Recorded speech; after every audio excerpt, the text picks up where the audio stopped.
Une fois que j'ai expliqué la raison pour laquelle les gens meurent, et que tous meurent pour une seule raison, parce qu'ils ne connaissent ni leurs interdits, ni ce qui leur est permis. Parce que même dans ce qui leur est permis, il y a certains qui n'ont pas la permission d'avoir une femme. Il y a ceux qui sont venus pour être polygames.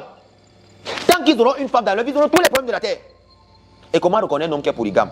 Il ne se contente pas d'une seule femme. Malgré tous les évangiles que tu vas lui dire, il va tous se retrouver quelque part en train de faire ce qu'il a envie de faire. Parce que le naturel est là, il est dans ça. On est venu pour des choses les plus claires, nous aimons tous les bonnes choses. Mais on doit être honnête de dire que, après avoir écouté ce qu'il vient de dire dans cet enseignement-ci, tout le monde doit maintenant commencer à s'interroger en fait ce qu'il dit est vrai. Je suis venu pourquoi? Le boulot que je fais, ce n'est pas l'argent que je gagne à la fin du mois. Quels sont mes interdits? Dans le mur de ma maison, je dois les avoir alignés comme ça. Ma femme doit savoir. Moi, chez moi, à la cuisine, c'était écrit. Donc on sait que non, il ne mange pas ça. Il ne mange pas ça. Il ne mange pas ça. Il ne mange pas ça. Vous commencez comment pour que je mange ça? Comment est-ce que vous commencez pour que je mange ça? Et puis, comment vous allez voir des esprits quand vous mangez mal? Je pose une femme de l'Ouest. 80% de leurs repas glissent. N'est-ce pas? L'Ouest du Cameroun, les gens, les Bamlékés. Je n'ai pas dit que leurs repas sont mauvais. Toi, tu es un initié. Deux choses te sont interdites. Les feuilles de manioc et les nourritures qui glissent. Tu fais comment? C'est ça, son principal repas, c'est les choses qui glissent. Vous pensez que la mystique gère les tribus? Donc, non, c'est ma femme, il faut que je mange quand même les choses qui glissent. Vraiment, c'est leur culture. Mais est-ce que vous savez ce que la nourriture qui glisse produit sur la vision d'un initié? Quel mange ça là-bas quand il va accoucher pour que les enfants sortent bien? Mais lorsqu'on veut parler de la construction mystique d'un homme, il doit éviter tout ce qui est gluant, tout ce qui glisse, et c'est un peu. Lorsqu'on arrive à comprendre ça, on comprend où on va. Mais les gens vont dire non, nous, c'est ce qu'on aime, on aime telle chose. Il y a des gens, par exemple, qui ne doivent pas manger de viande. Il y a des gens qui ne doivent pas manger de viande. Alors, ce qu'on écrit dans votre Bible là, c'est celui qui avait écrit ça, c'est ses interdits. Hein. Dieu parla à Moïse. Souviens-toi, mademoiselle Marie là-bas. Mère a donné à Moshe les morts. Dieu parla à Moïse dans cette terre. Ne mange pas de porc. Et on lui dit après, dis aux enfants d'Israël qui sont avec toi, qui sont en bas là, quand tu vas descendre, tu étais là-bas. On n'a pas les mêmes interdits. Grâce à Dieu, le porc, d'une façon universelle, est interdit pour tout mystique. Mais celui qui n'est pas initié, qui n'a pas envie d'être mystique, peut en manger comme il veut. Mais celui qui veut suivre le chemin de l'initiation ne goûte pas le porc dans sa bouche, jamais. Il y a des interdits qui sont donnés à Moïse, qui sont volés même d'un patron égyptien là-bas, qui sont des interdits qui sont liés à la construction de l'âme d'un initié. Que tout le monde peut adopter. Mais il y a d'autres interdits qui étaient propres à lui. Par exemple, on dit par exemple le totem du Cameroun, c'est le lion, non? Oui. Mais on ne regarde pas que celui qui avait donné le totem là, celui qui a donné ce totem, c'était son totem. Mais moi, je suis dépassé que tous les jours, ceux qui viennent vers moi ici, non pas tous le totem, le lion, il y a d'autres, c'est la pègris, le hibou, la pintade, la chauve-souris, le coq, le guépard. Je cherche dans le lion là qui est le totem de tout le... Je ne vois pas, hein. L'autre, c'est le serpent. Alors comment c'est possible donc que... Vous voyez donc on fixe les lois, on ne consulte pas le fa de chacun. Parce que chaque personne devrait faire le fa. Et pouvoir avoir ses interdits du fa. Et de savoir ce pourquoi il est venu et quels sont ses interdits. Parce que si ce n'est pas fait, c'est grave. Tu vivras donc comme monsieur tout le monde. Parce qu'au moment où tu commences à avoir des interdits, tout le monde t'appelle sorcier. Parce que les vrais sorciers t'attaquent ne peuvent pas. Et maintenant, le jour, ils t'appellent sorcier. Parce que tout ce qu'ils essaient, ils ne peuvent pas. Parce qu'en fait, la mystique passe par des vibrations. 20 Hz, 20 kHz. C'est ce que je mange qui vibre. Tu manges mal, les tourneaux d'eau, tu travailles un peu, tu peux mettre un plat de riz, sauce d'arachide là à côté. Tu sais que tu manges quoi, tu sais que ça sort d'où, tu sais que la femme qui a préparé ça, tu sais qui a fait ça, les machins comment, les plats emportés qu'on va pas, tu sais que c'est comment frère. Tu manges, après tu te plains. Donc les causes de la mort, elle est liée à nos interdits. Tout le monde va mourir. Mais est-ce que tout le monde aura connu ces interdits? C'est ça, c'est la question que je me pose à tous ceux qui me regardent Assiste ça au cœur du secret. Tous ceux dans tout le monde qui me regardent, connais-tu tes interdits? Sais-tu ce qui a été dit le jour de ta naissance? Est-ce que tu sais qu'il y a des hommes qui ne doivent jamais coucher avec les femmes brunes, claires, de peau? Est-ce que tu sais qu'il y a des hommes qui doivent seulement se marier avec des femmes noires qui ne font pas de pigmentation? Est-ce que vous savez qu'il y a des gens qui ne doivent jamais s'approcher d'une femme qui a le teint clair? Vous allez dire que vous êtes amoureux, non? Et que c'est le teint commercial. Non, il y a même d'abord l'amour. Il se dit que l'amour là, c'est la volonté de Dieu. Donc comme il est amoureux, Dieu est amoureux aussi. Et ça transcende tout. Dieu qui a été créé en l'an 800. C'est-à-dire que comme il est amoureux, Dieu est amoureux. C'est lui qui a envoyé d'ailleurs. Il dit non, je suis amoureux, moi il l'aime, c'est ma femme, je l'aime, je suis amoureux. Donc si tu es amoureux, les ancêtres le sont aussi. Non, la vie ne fonctionne pas comme ça. La vie est une vie d'équilibre. Une mauvaise association produit des mauvais résultats. En tant qu'initié, on ne doit pas être émotionnel. En tant qu'initié, on doit être capable de dire des fois c'est un mauvais choix qu'on a fait ou c'est un bon choix qu'on a fait. On avance ou on n'avance pas. C'est comme ça la vie d'un initié. Un initié n'est pas attaché à ce qui est matériel. Un initié est construit dans sa tête. Comprenez, mademoiselle Marielle? Oui. Alors,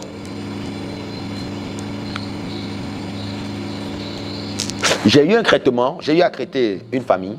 J'ai été contacté par une famille. On m'a appelé un matin, on m'a dit, le père, on a enterré maman et la tombe s'est affaissée après l'enterrement. Je crois 2 semaines après. Alors, j'étais un peu outré. Outré pourquoi? Parce que vous avez vu comment j'ai introduit la mort, non? Oh, oui. Tout le monde qui est assis comprend maintenant que tout le monde peut mourir. Ce n'est pas d'abord le problème. On ne va pas faire ici que vivre longtemps jusqu'à 110 ans. Non, on n'a pas besoin de ça. Ce dont on a besoin ici, c'est que la raison pour laquelle je suis venu sur cette terre, que j'accomplisse vite le but. La mort sera naturelle. Sinon, des phénomènes comme ceux-ci peuvent se produire. Alors, vous devez savoir que, il faut bien m'écouter, quand quelqu'un meurt, 30 jours avant la mort de quelqu'un, l'âme quitte son corps. La seule chose qui anime donc son corps en réalité, c'est une portion d'esprit, qui est ce que j'appelle la conscience du vécu. D'où le fait que, lorsqu'il y a même un accident, avant qu'il y ait un accident, l'âme est sortie depuis. Alors, je vous cite 2 cas. Chaque fois que vous avez une action qui pourrait causer votre mort, l'âme sortira de vous avant l'action. Si vous sentez donc de la peur, par exemple, vous traversez un couloir, vous avez peur, sachez que l'âme est sortie de vous.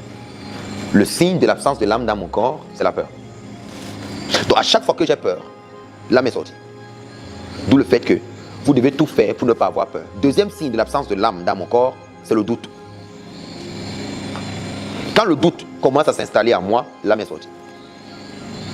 Oui, parce que l'âme, on ne reçoit pas ça parce qu'on est né.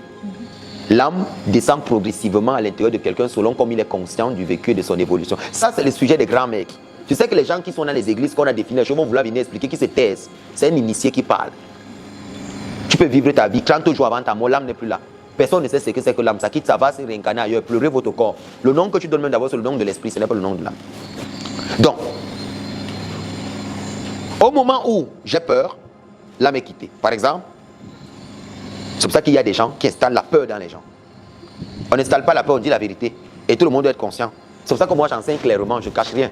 Pourquoi j'enseigne clairement? Parce que je ne veux pas laisser des zones d'ombre où les gens vont paniquer. Parce que si tu dis des choses en cachant, celui qui t'écoute, comme je vois tous ceux qui sont sur YouTube, TikTok, quelqu'un dit qu'il est initié, il dit 2 choses, il s'arrête. Il dit 3 choses, frère, c'est pas comme ça fonctionne. N'installe pas la peur dans les gens. Dis aux gens toute la vérité jusqu'au bout pour que quelqu'un puisse comprendre quelque chose dans ce que tu es en train de dire, c'est tout. Alors, la peur, absence d'âme. Le safek, j'ai dit en hébreu, le safek veut dire le doute. Quand tu doutes, l'âme sort. C'est pour ça qu'un homme, un initié, il ne doute pas. Un initié consulte. Vous voyez que quand vous consultez, votre libre arbitre meurt. Parce que la consultation te dit ce qu'il faut faire. Par contre, quand tu ne veux pas consulter et que tu veux faire les choses toi-même, le doute s'installe. C'est le doute qui crée la dualité. Est-ce que fais pas? Je vais pas. Je réfléchis. Pourquoi? Parce que tu n'as pas de moyens. C'est pour ça qu'un initié, tout initié, doit avoir une séance de consultation. Pour éviter d'utiliser son libre arbitre, qui est une faute.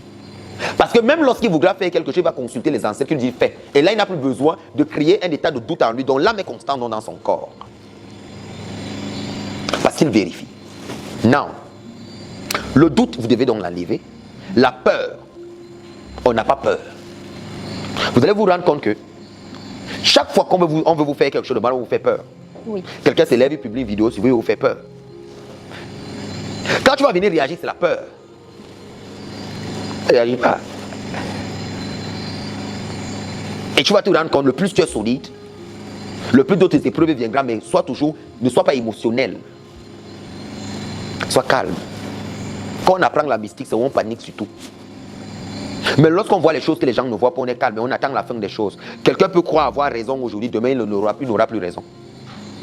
Il peut embarquer tout le monde aujourd'hui, demain il n'embarquera plus personne. Et tout le monde verra la vérité au grand jour que c'est un fou. Parce que la folie, elle apparaît toujours. Vous avez vu là, vous effrayez quelqu'un, vous effrayez vous-même. Tu es sûr que tu vas l'effrayer. Mais tu te rends compte en voulant l'effrayer, tu t'effrayes toi-même. Voilà les deux choses. 30 jours donc avant la mort de quelqu'un, l'âme quitte son corps. Lorsque quelqu'un décède, donc, les types de morts que j'ai expliqués, par brûlure, c'est-à-dire incendie, par accident de voiture, par pendaison, par maladie et par mort naturelle. Voilà les 5 typologies de mort que j'ai classées dans 3. La mort naturelle, la mort que tu as cherchée et la mort par jalousie ou par haine. J'ai pris les 5, j'ai classé dedans. Quelqu'un qui meurt par maladie, par incendie, par accident, par pendaison, ce sont des morts extrêmement négatives.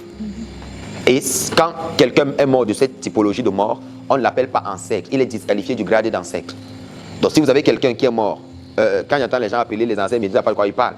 Si je suis mort de cette façon, la pendaison, la mort par accident, la maladie et la brûlure, l'incendie, il faut savoir simplement que même après 100 générations, je ne serai jamais invoqué en tant qu'ancêtre. Ça c'est des bases. Il n'y a pas moyen d'y remédier, on verra cela inbox. Donc ça c'est déjà ça. Maintenant la mort naturelle c'est autre chose, mais tout le monde déjà sera couché au cercueil. Lorsque tu décèdes aujourd'hui et que quelqu'un est mort, l'âme est partie, n'est-ce pas? L'âme n'est plus là depuis 30 jours. Ça s'est réincarné quelque part, quelqu'un ne sait pas. D'où le fait que même la gestation du bébé dans le ventre peut accueillir cette âme et va continuer sa mission. Vous restez donc avec l'esprit. C'est donc l'esprit donc qui sort. C'est l'esprit qu'on sent dans les coins de la maison. Ce n'est pas l'âme. Une maison hantée. L'âme de la personne rôde ici, c'est la connerie, tout ça. Ouais. C'est l'esprit qui rôde. C'est l'esprit qui porte donc Atangnambal, Atangna. Ça c'est l'esprit. C'est lui qu'on appelle dans les coins de la maison partout parce qu'il se balade. Il tape les portes. Il tape ceci. C'est l'esprit de la personne qui est gênée. Alors lorsque la personne meurt, l'esprit sort. L'esprit va donc faire, le premier travail que l'esprit fait, c'est le va-et-vient entre le lieu où on va l'enterrer et le lieu où il est mort. Je vous pose une question, mademoiselle Marie Labaté. J'ai dit quoi tout à l'heure? Que qu'est-ce qui se passe avec le défunt? Son esprit fait quoi? On ne dit pas l'âme du défunt, elle s'est réincarnée. Vraiment, il y a les faux enseignements dehors qu'il faut corriger. L'esprit de ce défunt qui a la conscience de son vécu dans ce corps, dans cette transmigration où il est, l'esprit fait le va-et-vient entre le lieu où on va l'enterrer et le lieu où il est mort. Maintenant, quelqu'un est en train d'agoniser, vous portez la personne maintenant. Vous amenez à l'hôpital. Il meurt en cours de route. Quand vous arrivez à l'hôpital, qu'est-ce que son esprit fait? Mademoiselle Marie Labaté. Son esprit va justement retourner. L'esprit va faire comment? Vas-y ma fille. Son esprit va retourner là où il est mort. Merci. S'il est mort en cours de route, à cet endroit de cours de route là, où il a rendu. C'est pour ça que lorsqu'il rend l'âme, vous vous arrêtez d'abord. Vous devez marquer le lieu. Parce que même là où quelqu'un est mort, c'est un codage. Parce que le fait d'être allé avec lui à l'hôpital, ce n'est pas à l'hôpital qu'il est mort. Oui. Donc quand vous transportez un malade et qui décède dans la voiture, au moment où il jette son dernier souffle, vous vous arrêtez. Parce que c'est un point d'ancrage de quelque chose. Alors quand vous l'amenez à l'hôpital et que vous arrivez à l'hôpital, ce n'est pas là-bas qu'il est mort. Non. Alors il ne peut donc pas faire les va-et-vient de l'hôpital pour là où on va l'enterrer. Alors étant donc dans ce point-là, il va maintenant quitter, il va aller choisir là où il doit être enterré. Je vous explique. Vous avez vu quand quelqu'un naît, non? On enterre le cordon ombilical, je vous l'ai dit. Quand vous enterrez le cordon ombilical, vous l'enterrez dans un endroit comment? Humide, non? Humide, oui. Lorsque le placenta, autant pour moi, quand le placenta pourrit, cet endroit humide, là, il y a les eaux, non? Oui. Quand il pleut, l'eau fait comment? Cette odeur-là, l'eau transporte, non?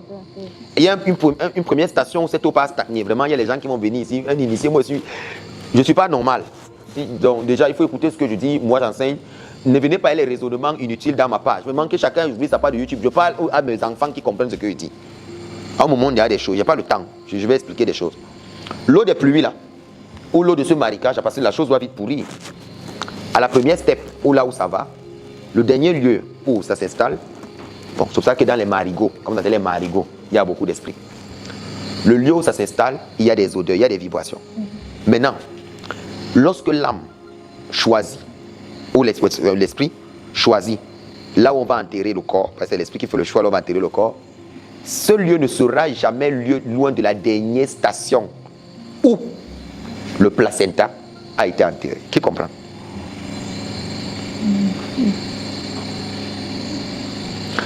C'est pour ça que vous avez dit que mes enseignements, lorsqu'il y avait enseigné sur les 7 lois pour que la vie d'un enfant réussisse, les gens se sont fâchés, ils sont venus dire, parce qu'ils ont laissé à l'hôpital. Comme ils ont laissé à l'hôpital et qu'ils sont coincés, ils viennent dans mes vidéos. Tout ça c'est des conneries, tout ça c'est des conneries, c'est des bêtises et tout ça. C'est des bêtises. Parce qu'ils sont fautifs. Ils ont laissé à l'hôpital et ils ne veulent pas qu'on leur dise que c'était une erreur. Vous voyez? Donc du coup maintenant, ils s'énervent de la vérité. Ma cabana, je la reine ça, tu chauffes. Pourquoi l'homme aura des pensées de faire de la sorcellerie? Maintenant, toi donc, tu es face au corps de ton père ou de ta mère. Est-ce que tu vois? Ou est-ce que l'esprit est en train de partir? Je ne vois pas. Il faut nous les initier comme nous. Les bambok. Les vrais bambok. Qui vont regarder le cadavre, localiser l'esprit et le suivre. Donc si tu es en France, l'esprit peut quitter la France et arriver dans un village qui n'a rien à voir avec la France et faire les va-et-vient là à un éclair, juste pour montrer à nous les initiés là où on doit enterrer. Donc ce n'est pas nous.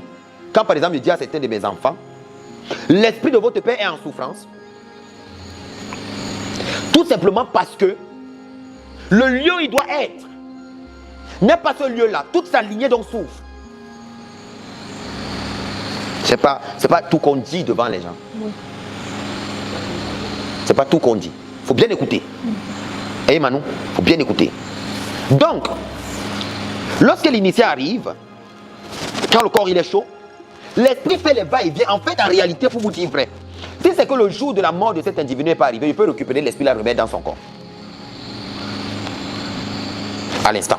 Je peux récupérer l'esprit et dire c'est pas encore le moment. Ou peut-être s'il est décédé et qu'il a laissé la famille dans les problèmes. Et qu'il y a les partages de terrain, il a caché les documents, on ne sait pas où, on ne sait pas qui, où le testament, le titre foncier. Je peux demander, je peux remettre l'esprit dans son corps. C'est pas qu'on appelle Dieu. Je suis un bon boc. Je peux demander à son esprit de réoccuper son corps. Et quand l'esprit entre dans le corps, il a le temps de vivre et de réparer les problèmes avant de partir. C'est pour ça que lorsque quelqu'un vient de mourir là, il ne faut pas pleurer. J'ai dit quoi? Faut pas pleurer. Parce que les pleurs émettent des vibrations du bas astral qui font peur à l'esprit. Parce que l'esprit est la seule entité dans le corps qui est émotionnelle. Et l'esprit fuit. Donc quand vous pleurez devant quelqu'un qui est malade, l'âme disparaît parce que l'âme n'aime pas la peur. Vous avez bien compris? La peur et le doute font partie de l'âme. Donc quand vous pleurez devant quelqu'un, tout ce que vous faites là, vous êtes en train d'accélérer sa mort. C'est pour ça que pour des parents qui sont d'un certain niveau, ils vont vous demander, va m'acheter tel objet. Achète-moi un peu le truc à la boutique là. Vous savez pourquoi ils font ça? Parce que tes pleurs à côté d'eux, ça va précipiter leur mort. Ils n'auront pas le temps de voir bien le chemin avant de partir. Donc on vous demande de sortir d'abord pour qu'ils restent mourir en paix. Parce que tes pleurs les dérangent. Sauf que ça ne résout jamais le problème. Parce que même jusque-là, vous continuez à pleurer. Oui, moi je sais que je suis mort depuis, j'ai plus peur de rien. Moi j'explique les choses qui sont de ma nature. Non. Ce que ça énerve, ça les engage. Si ça c'est là où on bombarde tout. On dit la vérité, on avance. Les gens ont besoin d'être édifiés. Au XXIe siècle, on n'a plus besoin de cacher un certain nombre de choses. Il y a déjà eu trop de menteurs. Il faut dire la vérité aux gens et que les gens sachent comment enterrer leur mort. Parce qu'il faut savoir comment enterrer son mort et savoir comment faire les choses. On n'a plus besoin de mentir. Que les initiés n'enseignent plus. Les non-initiés, autant pour moi, que les non-initiés n'enseignent plus. Qu'ils laissent la place aux initiés. Donc, lorsque il est là et que j'arrive, il est chaud, première des choses que je fais, je vais vérifier la typologie de mort. Moi, l'initié. Quand je vais identifier la typologie de mort, je vais regarder maintenant si il avait fini ou il a encore quelque chose à dire. Si ce sont vos pleurs qui ont fait fuir son esprit pour qu'il meure, ou c'était autre chose. Si ce sont vos pleurs et vos petits trucs là, et que quelqu'un a lancé un truc là qui a fait fuir l'esprit pour qu'il meure vite, je fais le truc et je le ramène dedans. Et là, il dit il n'est pas mort. C'est pour ça que quand quelqu'un est mort, on ne dit pas qu'il est mort. Même s'il ne respire plus, on ne dit pas qu'il est mort. Le simple fait de dire il est parti, il est mort, c'est pas bon. C'est pas toi qui décides s'il est mort. C'est l'initié qui atteste s'il est mort. Et il faut attendre au moins 6 à 8 heures de temps avant de déclarer s'il est mort, parce que tu ne sais pas. Ok. Je peux continuer? Oui, Père. Alors, à ce moment-là, qu'il est couché, je vais donc regarder la trajectoire. Comment vous l'avez fait coucher?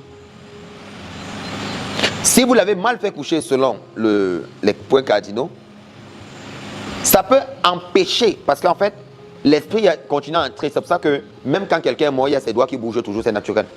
Même s'il est mort, ses doigts vont tout bouger. Même quand on lave un cadavre, quand je fais par exemple la Evra Kadisha où je lave encore, même les doigts là, les doigts bougent. Des fois, tu peux être en train de le laver, ils bougent.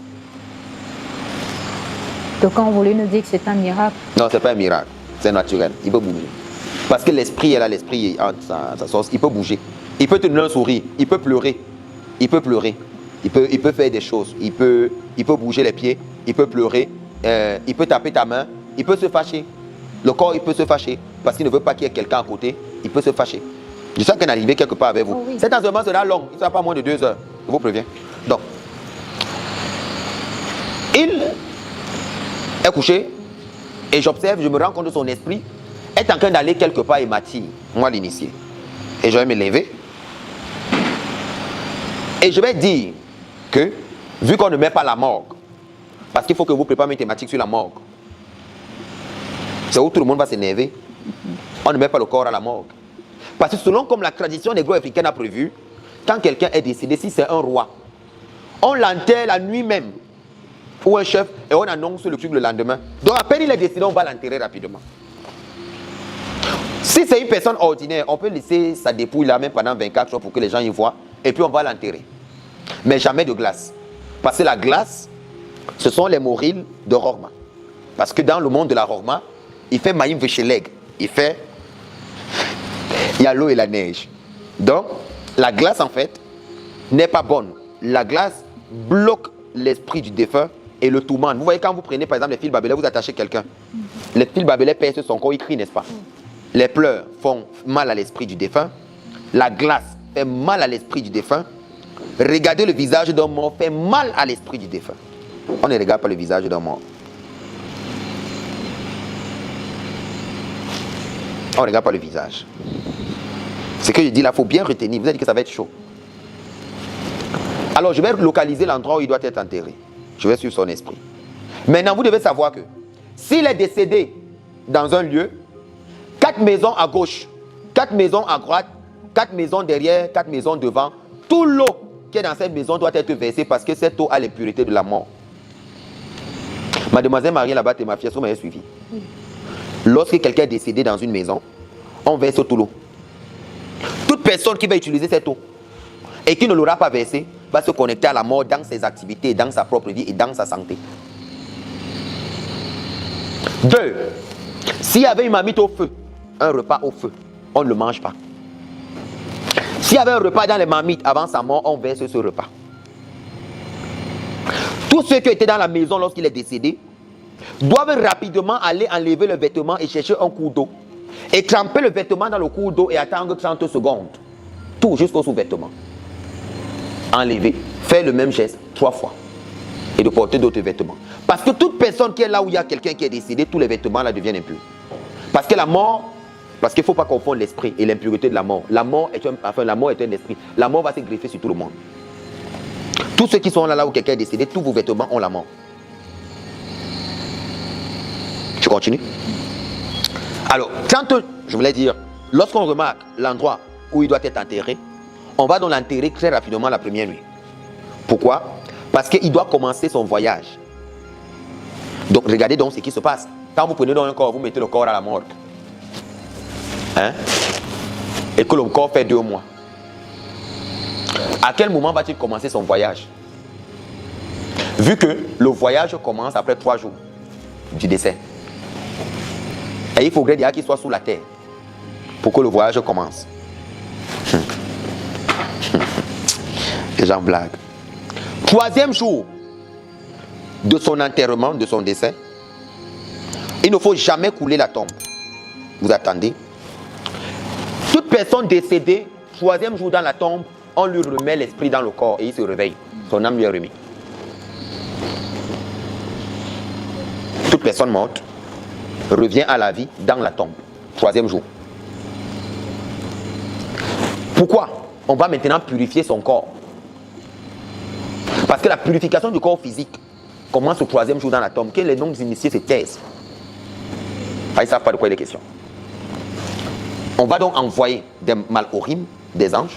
On va envoyer 4 forces mystiques. Quand on dit ange, c'est le mot des blancs, hein? Mais chez nous, des ancêtres d'un certain niveau de pureté à l'insecte blanc, qui vont venir entrer dans la tombe et faire sortir le défunt et le refrapper au sol plusieurs fois. D'où le fait que la tombe, le 3e jour, a les fissures.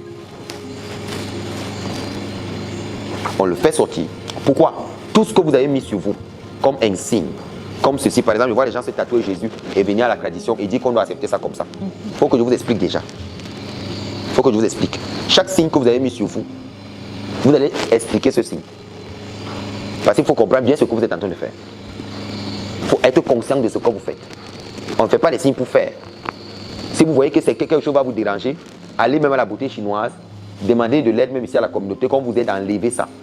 Mieux que ce soit autre chose, mais pas des signes qui peuvent vous condamner par essence et vous déranger, parce que vous allez plus souffrir sur le corps, des choses effets sur le corps. Par exemple, les femmes qui se dépigmentent vont subir ce qu'on appelle le reboot à kéver. En hébreu, c'est l'hébreu. En français, on dit la bastonnade de la tombe. Les non-initiés, comme ceux qui vont regarder la vidéo, ils vont prendre ça comme la rigolade. Parce qu'ils ne connaissent pas, ils ne voient pas jusqu'à ce niveau. Ils ne peuvent pas savoir. Ils vont dire, ah, c'est des conneries. Ce qu'ils racontent, c'est des conneries.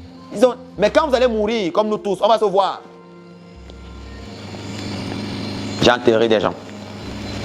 J'ai lavé des corps. J'ai bouché des orifices. J'ai préparé des corps comme ça pour l'enterrement, l'inhumation.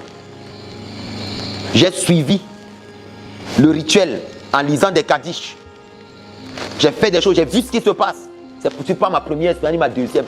Je ne parle pas des initiés qui se lèvent un matin là, qui ne rêvent même pas, qui disent tous les jours que personne ne va mourir à côté d'eux. Il faut avoir très peur. Le monde ici, il faut prévoir la mort. Parce que la mort peut arriver et vous allez la gérer comment si vous n'êtes pas initié. Il faut avoir un mental d'acier. Quand il est réveillé, le geste fait poum. C'est pour ça que le 3e jour, vous allez entendre les cris. Vous allez entendre la voix du défunt le 3e jour de son enterrement. Vous allez l'entendre parler, vous allez l'entendre crier, vous allez entendre des cris, vous allez entendre des choses dehors. Le 3e jour de l'enterrement est le jour qui fait le plus peur lorsqu'on enterre quelqu'un. Parce que son esprit subit la plus forte vibration possible pour déposséder le corps de toutes ses tâches. La dépigmentation, les gens qui se dépigmentent, c'est-à-dire qui se décapent. La dépigmentation. Tout ce que vous pouvez imaginer, tout ce qui est lié au corps est géré ce jour-là. Tout ce qui est lié au corps est géré. Après donc cela, le mort ou l'esprit va donc commencer son chemin vers les ancêtres qui estiment que tu ne quitteras pas ce corps en le laissant dans l'impureté totale. Vous comprenez maintenant la logique? C'est-à-dire que pourquoi tu voudrais qu'on passe à un autre niveau avec toi? Tu viens rejoindre le monde des ancêtres, alors que le corps que toi-même tu as utilisé ici en bas, tu l'as endommagé, tu vas donc le corriger. C'est pour ça qu'il n'y a que ceux qui sont nés le vendredi, qui vont mourir le vendredi et ne vont pas subir la bastonnade de la tombe. Mais tout le reste vont le subir. Si ton corps a été trouvé intact, il n'y a pas plus costaud, il n'y a pas plus voyou, il n'y a pas plus, c'est la vie qui m'a rendu comme ça. Nous, on a fait la rue, frère. Mais on a des limites. Parce qu'on sait ce que c'est. Lorsqu'on est dans la mystique, je sais que les gens vont venir dire que non, moi j'ai des tatouages, vraiment, vous ne connaissez pas mon vécu, vraiment, je ne vous juge pas. Je donne mon enseignement, s'il vous plaît, donnez le vôtre. J'ai beaucoup de respect pour vous. Je donne mon enseignement, donnez le vôtre. N'allez pas croire que je suis en train de vous insulter. Pardon, parce que je connais beaucoup d'initiés qui ont des tatouages. Beaucoup de personnes qui se disent dans la spiritualité qui ont des tatouages. Mais moi, j'explique ce qui doit être. J'enseigne la mystique. Je n'enseigne pas le passé des gens. Nous tous, on a un passé. Si j'étais tombé sur la bicyclette hier, ça m'a fait une cicatrice sur le pied. Il ne faut pas que je commence à condamner tout le monde qui n'est pas tombé sur la bicyclette. Non. Donc moi, je dis ce qui doit être dit et que tout le monde comprenne. Tout le monde se réveille. 3e jour. Je continue. Oui. Tu devras donc maintenant commencer ton chemin vers les ancêtres. Ton esprit, qui est un esprit réel, qu'on appelle le Ka dans la tradition kémète. Le Ka soit vivifié, c'est son âme, son esprit. Les gens confondent les deux. Doit donc aller rejoindre les ancêtres. Et c'est là que le procès des ancêtres commence. Vous voyez les étapes? Oui. Le procès des ancêtres va commencer pour cette personne-là. C'est donc de ce procès et des questions qui lui seront posées que va donc naître donc les résultats que vous verrez sur la tombe. Parce que les premières questions qui seront posées aux morts, les premières questions qui lui seront posées, vont faire en sorte que le mort là lui-même, c'est-à-dire que l'esprit du mort, il va rentrer en arrière, venir commencer à s'agiter et à manifester comme si on l'avait trompé. Il faut bien écouter. Marielle, est-ce que tu comprends? Oui. Tu comprends maintenant? Parce que les gens n'ont pas encore, les gens ne savent pas ce qu'on appelle le procès des ancêtres. Ils sont sûrs que c'est Jésus qui va les juger le dernier jour. Je ris beaucoup. Laissez le monsieur là tranquille, c'est un rabbin. Ce sera un grand jour. Et que tout le monde sera réuni. Non, tout le monde qui meurt. Quand tu passes cette étape que j'ai dit, tu arrives donc devant tes ancêtres, ils te posent donc la question. Première question.